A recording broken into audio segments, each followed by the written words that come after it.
Welcome to Ren Behind the Practice. I'm Sophie Campisi. I'm a holistic business strategist and startup expert, and I spend a lot of my time in conversation with practitioners, coaches, and healers about the behind the scenes of their businesses. What I started noticing is that some of the most honest, important conversations about building a practice were happening quietly, one-on-one, behind the scenes, and often in isolation. Most practitioners are incredibly skilled at the work they do with their clients, but very few of us were ever taught or trained in how to build a successful startup business.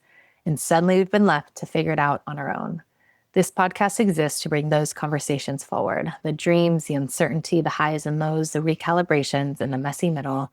My hope is that by normalizing these conversations, we can soften the stigma, feel less alone, and start closing the gaps together. Today's guest is Dana Smith. Dana is the founder of Earth&Ether Holistic Coaching. She uses emotional intelligence to guide others into living authentically and creating meaningful connections. She is also an RN, board certified nurse coach, and military spouse. Dana, it is so great to have you here. Thank you for showing up and having this conversation with me today. Hi, Sophie. I'm so excited to be here with you. Before we look behind the scenes, can you share with us a little bit more about the work that you do? Yeah. So I started Earth and Ether after a decade of nursing. As a military spouse, I moved frequently, had to change jobs frequently, but I took something from every job that I went to. And eventually I just had to reconnect with my family again. So I stepped away from the bedside and I found nurse coaching, something that's relatively new to the nursing profession. And that's really what got me started. So it was really all about connecting with my family. And when I found that, I started to connect with myself as well, having the space by not having a job that I go to every day. I connected to myself and I learned so much about how powerful I was, about who I am and what I wanted to do with my life and what was meaningful to me. And so I really take that into my coaching practice. I'm not the kind of coach that's going to tell you what to do, which direction, this is this or this. It's going to be all about exploring yourself and your desires and your potential because I really, really enjoy just finding people's gifts. Is the main structure of your business model one-on-one, like a classic one-on-one model? Like, I guess with nurse coaching, you're not the first nurse coach actually that I've connected with ever, but also I've had a nurse coach or someone that's certified, at least one, maybe a couple. Is it a licensed thing where you're regulated the same way you are, like if you're a licensed therapist, or is there Yeah. still more freedom in that, or is there restriction to it? Like if you're doing nurse coaching, you just have to do nurse coaching, or do you have the freedom to combine it with other things? Yes. So there's absolute freedom right now. Like I said, it's relatively new, the board certification process. Not all nurse coaches are board certified. So that's like an extra step just to kind of make you feel better and so that you're in a registry. But nurse coaches are doing everything. They're infiltrating the hospital systems. They're bringing their coaching into their practice. They're starting their own businesses. They're joining all aspects of the tech industry, the corporate world. We're really trying to shift healthcare in that sort of way. So right now it's not as regulated. It can tie in with your nursing license, or you can just leave it and have your own practice just as a holistic coach or not adding that nursing prospect to it. So yeah. So right now, do you run like multiple, do you focus on the nurse coaching or do you focus more on the holistic coaching? And part of my question for that is because then on the business side, it's you can kind of have two parallel things going on. So how is it functioning behind the scenes? Yeah. So I would say a lot of nurses and nurse coaches have some fear within themselves about getting their license taken away for doing something wrong. And so they kind of live in this, I have to choose one or the other. I don't carry that fear so much because I trust myself and I trust that if a client is horribly dissatisfied, like I would be able to work through that with them. It's just kind of a lot of self trust that I have. But so I would say, like, I let them know that I'm board certified and that I'm a nurse. And I also know my scope of practice. So what I'm allowed to do and what I'm not as a nurse coach and as a nurse. So I don't really carry, yeah, that fear. When it comes to what you are focused on right now, do you have one of those two angles that you focus on? Like, do you focus more on the nurse coach angle? Is it more the holistic coaching, holistic healing side? Yeah, I'm definitely more into the spiritual realm, the holistic, just because I love human design. I love our behaviors and figuring out our patterns and our emotions. So I'm not as I want to fix your blood pressure. So this is what you have to do. It's more like, oh, you want to fix your blood pressure? Like what's causing the stress? What's happening within you like during these moments? And how can we like cause or create some peace in our life too, so that we're not so activated? It's kind of that sort of answers. Yeah. Yeah. When people, clients that you have that you've had in the past, are they coming to you for something specific generally? Like, are they coming for a physical ailment and that's their Mhm. kind of like way of looking for you and finding you? Or is it the other way? I think you mentioned before we started doing some women's group. So, is there like a specific thing that people tend to be looking for? Yeah, so far it's been my clients have come from my prior work. They've known me very well. They've known my personality, and that trust was built early. And from there, yeah, just it's all about like gaining the trust. So having the one-on-one interactions, because we all know how important that is whenever you're leaning on someone to help you, right? So that's basically, it's usually just from random meetings and good conversations and just the ability to gain that trust. Yeah, part of why I'm curious about that and ask about that is because going back to what you just said a little bit ago about being really inspired by the more spiritual side and being able to pull on human design and lots of other things is part of what pulls us into the holistic world. It's like it's in the name. We know there's not a one thing that's going to solve everything, right? Like we know people need to have multiple tools. They need to be able to pull from different angles to ultimately, what is the root cause? Interestingly, though, on the business side, that can make it harder Yeah. on the business side and business building. And that's part of the kind of air quotes perfect storm that's led so most of the people in our industry struggle with the business side is that it's one of those things that's the double-edged sword of what makes us amazing at the work we do also makes business building very difficult and a lot more nuanced and a lot harder. um, so that's part of why I was like asking multiple questions about that, because when I talk to someone that has something specific, like a license that's very specific, Mhm. sometimes that can be an avenue to that works because it's Mhm. something specific that people will look for. And then once they kind of get in the door, then they can pull from lots of tools. It doesn't always work that way, of course, but Yeah. sometimes it can be a benefit. Sometimes it doesn't work for people, but that's part of why I was curious. Mhm. Yes.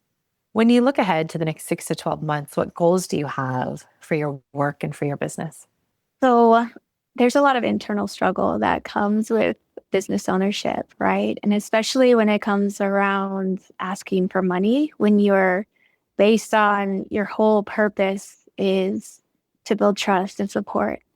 And the kind of goals that I have is, and what I'm playing with right now is how to build the relationships with potential clients, build those trusting relationships so that I feel more comfortable just making offers, like playing the slow game if possible, not forcing or pushing, but just like exploring. And if there are, we know like our state is not in a very good, like our economy and not everyone is having abundance right now.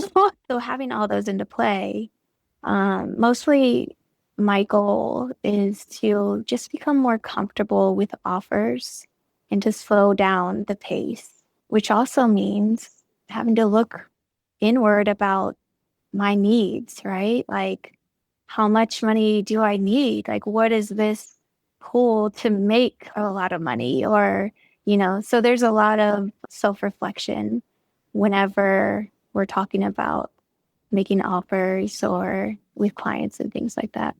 So many things that you said are yes, yes, yes. You know, me, it's like from my side, what you are describing is exactly what I was craving as well. We talked a lot kind of about my background and how I ended up doing what I do now. And one of the ways that I've been able to articulate it for people is exactly what you described. And the metaphor, it sounds simple, but it relates to this is one of the ways that I show people how to build businesses is like gardening and not like hunting. And it's not that Yeah. one is better or worse. It's just one works for hunters. And Yeah. if you're not a hunter, it doesn't work. So, like when it comes to hunting, you can make a bad shot, right? Yeah. So, when we're building businesses like hunters, you can make a bad shot. Everyone's a potential shot and you can. But when you learn and know how to approach it differently, it's more like synonymous with the metaphor of gardening.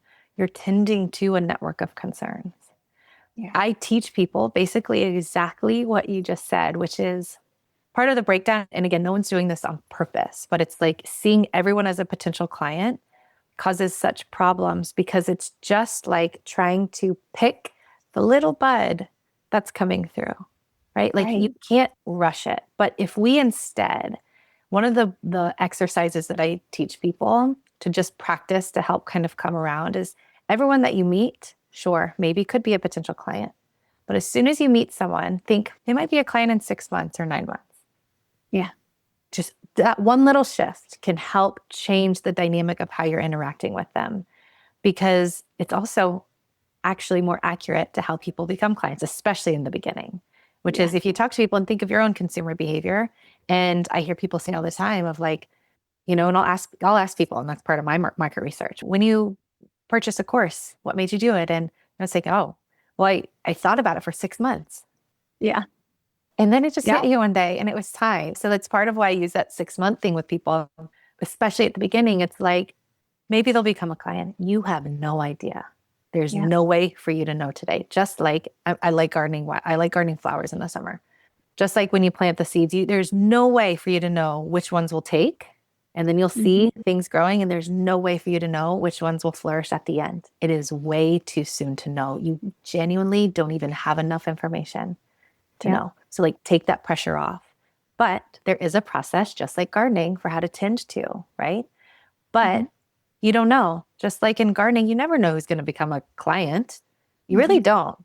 Just like in gardening, you never know, but you can show up and keep tending to, right? You keep tending to it. You're helpful, you pour in and you do all these things. But yeah, I really appreciate that you said that because it's one of the biggest breakdowns people are experiencing, not because anyone's wrong, not because anyone's done it on purpose, but because generally we're taught a lot of ways to go about business in a way Hmm. that just doesn't work for us. It doesn't vibe, it doesn't feel right.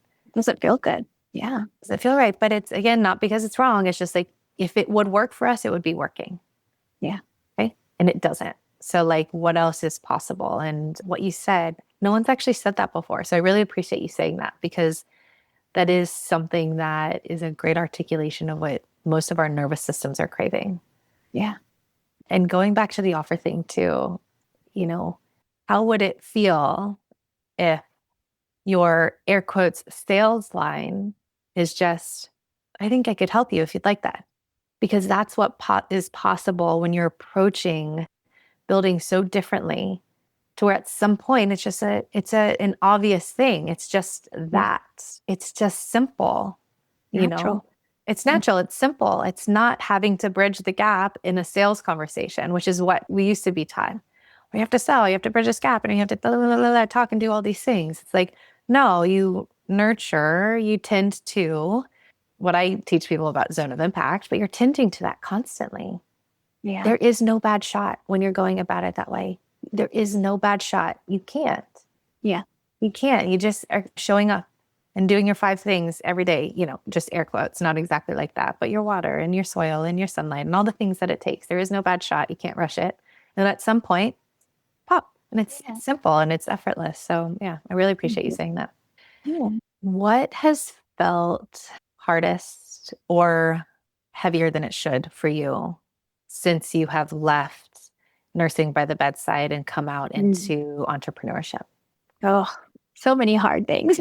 Okay. So, what has been a real struggle for me leaving a very good job, paid well, and turning towards my most important number one, which is raising and knowing my children, right? Is feeling like I left my partner hanging whenever it comes to finances, right? That is a big tug on my heart because I want to like support my partner. I want to like work. It's a team. Like I want to right? And there's been a lot of times are tough. There's been a lot of challenges that come with that decision. It is not an easy decision. And so like I just had to be, I'm going to say like gently persistent on my number one, which will always be my family at this time as they're young and they need me now. That I've had to be resistant towards my partner whenever there's a little pressure. I've had to work through that pressure my partner gives to me sometimes when they're stressed or they're worried, right? The burdens they're carrying. And I would say that would be one of the hardest things that I've had to go through. I feel that so much and so deeply. And we go through that in our home a lot Yeah. too. Um, for me, a little different because when I started entrepreneurship, I was single. You and I kind of talked about this, about the military early on. Yeah. I was single, the risk and the rush. And I didn't care if I was broke. I was in my 20s. I was single. I was committed. I was devoted to this. I was willing to do whatever it took. Well, the problem was, no one was teaching me well. So it took way longer than it should have. So it kept going on, and I'm not the single anymore. And I have 2 children, and my responsibilities and everything about my life changed. Yes. And entrepreneurship has lost its spark in that way, similar to like basically exactly what we're talking about before we started recording. And that's part of why, because the pressure also for me that I have felt like I'm dropping the ball or I'm not doing my part or I'm not pulling my weight, or also for someone who's not an entrepreneur who hasn't, I don't even like saying this, but like got bit by the bug, because it's not that simple. But like you and I talked about this already as well, like the types of businesses that we're building isn't just because one day we were like, I want to be an entrepreneur. Oh, not at all. Right? It's like Not at all. because there's something in us that wants to come out and through us. There is Yes. something that we are meant to bring into the world that Yeah. is whatever we want to call it, dharma. It's our soul's work. Again, there's lots of ways to articulate what it is, but it doesn't go away. And so that's how it shows up, very similar to you in our household when times are hard and we're building and we have 2 kids and we're not done building our family, and the financial pressure that's put on my partner and how it can look on the outside. It can look insane on the outside to someone who's not in entrepreneurship. It's like, it doesn't make sense. Yeah. Why? Seems like you're valuing your work over our family, because especially, longer time ago, and it's not making money. It's like, why are you still doing that? Yeah. Yeah. I mean, It's hard to it's hard to articulate it. It's hard to say why. And then it can feel very confusing, because then it's like, wait, am I making a mistake? your self-doubt. Yeah. But then just like you said, you were talking about the North Star, like it's not my business. Like my business will, whenever I have the capacity, right? My North Star is my children. It has to be them. And I learned so much from that. So I believe in divine timing. And I know we're growing. Like I'm growing and I'm learning and I'm gathering and I'm doing things for the business. But I will never like leave my children like I left them early on because they need me. Yeah, I get that. I get that so much. And that's, yeah, it comes up for us a lot too. Like, go get a Yeah. job. I'm not going to go. And I have a baby, I have a 3-year-old and a 1-year-old. It's Yeah. like, n no, if that's what it's going to take, I would much sooner downsize even more or move in with one Exactly. of our parents Yeah. before I just take a job to support us, to help financially, if it has me not being the one who's raising our kids. Yeah. Entrepreneurship and these types of entrepreneurship can really be well suited for supporting that if we can figure out the business side. Yeah. I get that so much. What else? What else as far as struggles? What's been, yeah, heavier, right? Like this comes up, when I talk to people a lot, is like entrepreneurship is hard. Absolutely. It's always going to be hard. It's a thing. But there's this thing that's like, that's way harder than it should be. That seems like that's not normal. Like I got to that point where it's like, okay, I think I was looking the other way to some of the things that made entrepreneurship hard for me Hmm. by just saying it's the beginning. Of course, it's going to be hard. But Yeah. then at what point does it say, wait a second, that's Mhm. changed from just being hard to like, that's not lining up. That doesn't make sense.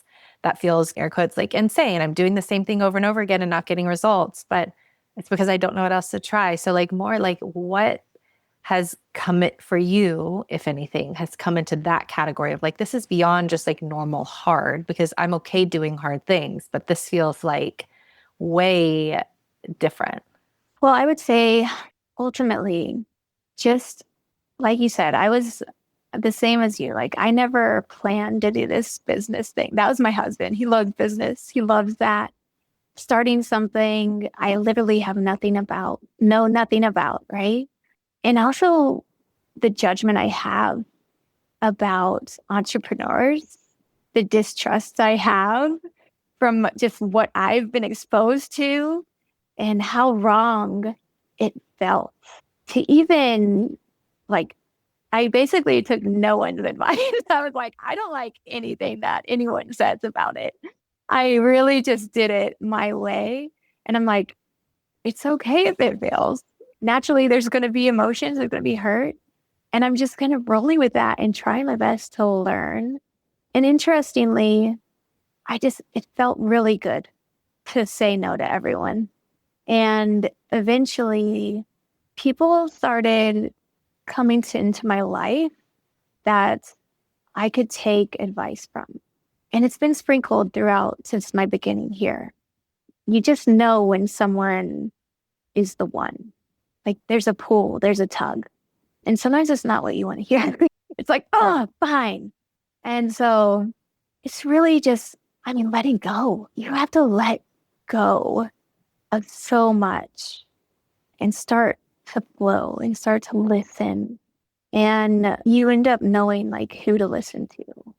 I've gained 2 mentors in like 2 weeks who I'm just like, wow, these are amazing people who are willing to like help me without me having to give and are teaching me what that looks like. They're cultivating a relationship. And I'm like, that's what I need. And that's what I want to cultivate in my business.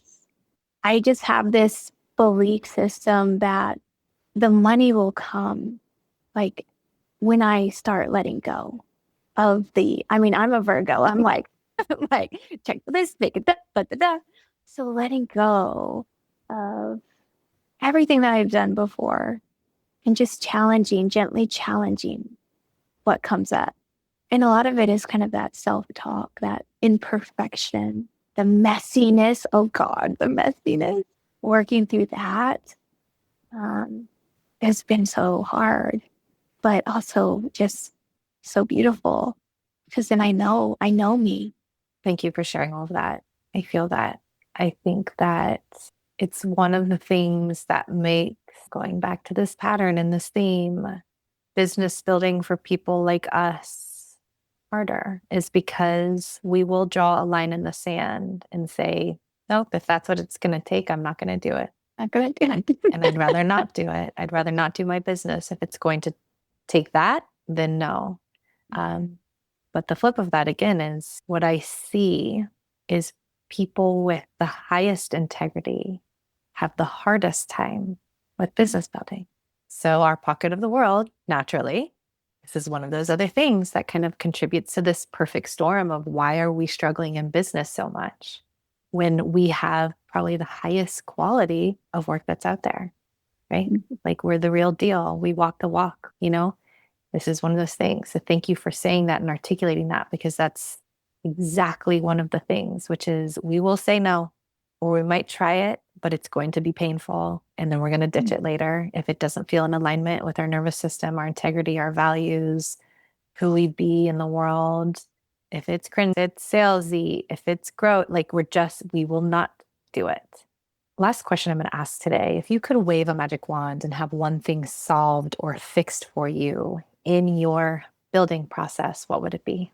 If I could have anything solved, oh, and I don't want to say it. If I could solve anything, it would just be like to have my body not betray me as far as like the nervous system triggers whenever it comes to speaking my truth in front of a group, right? Sharing my heart in front of a lot of people. You want to add anything else? No, I think just in doing that, my world would explode. Dana, thank you so much for joining me today to have this conversation. And for those of you who are listening, if any part of this resonated, you're in the right place, please reach out. I want to hear from you. And if you want to reach Dana directly, the links to her Instagram and LinkedIn profiles are in the show notes. Thank you again, Dana, and to everyone else, thank you for listening. And we'll see you for the next episode of Ren Behind the Practice.